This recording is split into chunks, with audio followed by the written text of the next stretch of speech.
there are activities that we can do that will give us healthy, sustained increases in dopamine, both the peaks when they happen and to maintain or even increase our baseline levels of dopamine. So how do we do that? What are some of these activities? Well, in recent years, there's been a trend toward more people doing so-called cold exposure. In part, this was popularized by Wim Hof, the so-called Iceman, getting into cold showers, taking ice baths, exposing oneself to cold water of various kinds, can in fact increase our levels of dopamine as well as the neuromodulator norepinephrine. This is not a new phenomenon. In the 1920s, a guy by the name of Vincent Prisnitz was one of the first people to popularize and formalize cold water therapies.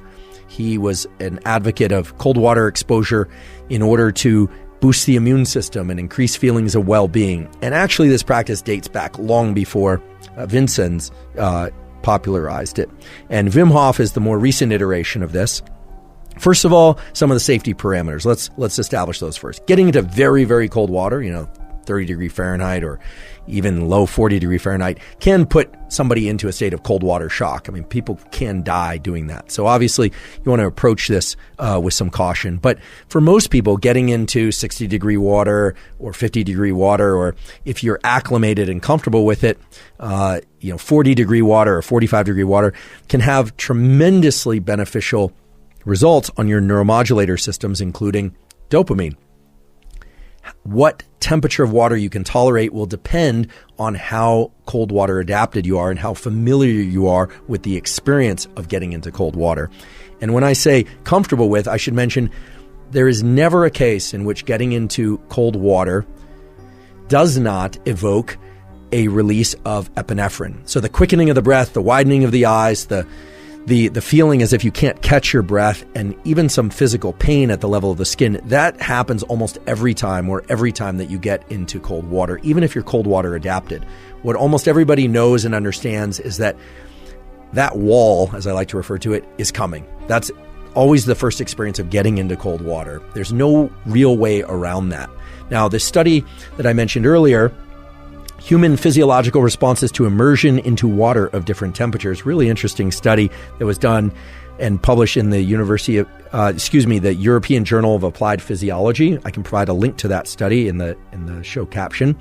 It's a really interesting study. They looked at people getting exposed to water that was warm, moderately cold, or very cold. It was 32 degrees Celsius, 20 degrees Celsius, or 14 degrees Celsius.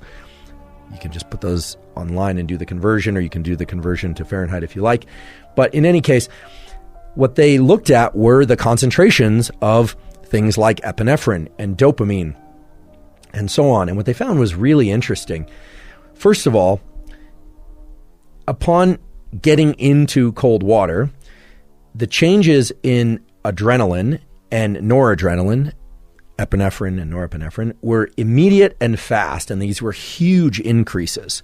So that's the getting into the cold water that everybody experiences, these huge increases in adrenaline. But then what was interesting is they observed that dopamine levels started to rise somewhat slowly and then continued to rise and reach levels as high as 2.5 times above baseline. That's a remarkably high increase. Remember, if we go back to our examples of chocolate, sex, a doubling above baseline, nicotine, 2.5 times above baseline, cocaine, the increase in dopamine from cold water exposure of this kind was comparable to what one sees from cocaine, except in this case, it wasn't a rise and crash. It was actually a sustained rise in dopamine that took a very long time, up to 3 hours, to come back down to baseline, which is really remarkable. And I think this explains some of the positive mental and physical effects that people report subjectively after doing cold water exposure. One question that many of you are probably asking is, just how cold should the water be? Well, you could mimic what was done in this study and do 14 degrees Celsius, but for some people that won't be cold enough. For some people that will be too cold. They did look at the release of stress hormones like cortisol, in addition to the release of things like epinephrine and adrenaline. And it's interesting that they noted that in all cases, but especially at that coldest temperature, there was an increase in cortisol, but that it was transient, that eventually people's cortisol, the stress hormone, subsided a bit. There are basically two different approaches to remaining in the cold when it's uncomfortable. One is to try and relax yourself, to try and practice slow breathing, to try and dilate your gaze. I've talked about this before on previous podcasts, to go into panoramic vision, to essentially try and calm yourself so that it's not as stressful in the cold. Other people, however, take the approach of trying to ramp up their level of internal autonomic arousal, meaning to get really energized and kind of lean into the friction of the cold, and they find that easier. Other people distract themselves. They recite the alphabet, or they do anything to try and distract themselves from the discomfort. To be totally honest, it does not matter for sake of dopamine release, because the dopamine release is triggered and then continues even after you get out of the cold water. Now, in this study, it was long exposure to cold water. It was an hour. That's a long period of time. And I do warn you against getting into cold water that's so cold that it will make your temperature drop and make you hyperthermic for an hour. That actually could be dangerous for a lot of people. You might have a hard time reheating, and hypothermia is not a good thing. They had people monitoring subjects in these studies and paying attention to their core body temperature. They were able to reheat them afterwards.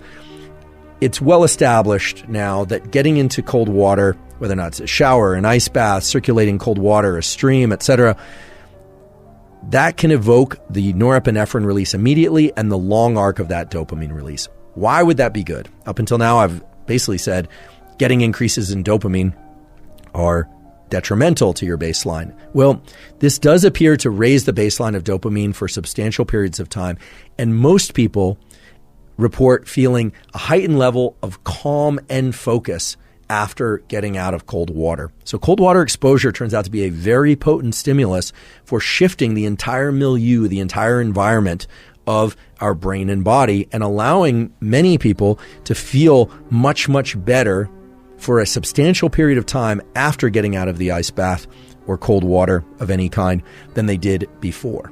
Now, you might ask how often to do this. Some people do this every day. It can be very stimulating, so typically doing it early in the day is going to be better. I don't necessarily recommend doing it right before sleep, but some people do it in the afternoon, and some people will indeed do that 7 days a week. Other people 3 days a week. Other people every once in a while. What I can say is, once you become cold water adapted, once it no longer has the same impact of novelty and feeling a bit like I don't want to say a shock to your system, because you don't want to go into cold water shock, but once it is comfortable for you, then it will no longer evoke this release. There really does seem to be something in the pathway from cold water exposure through the norepinephrine pathway and into the mesolimbic brainstem that causes this release in dopamine.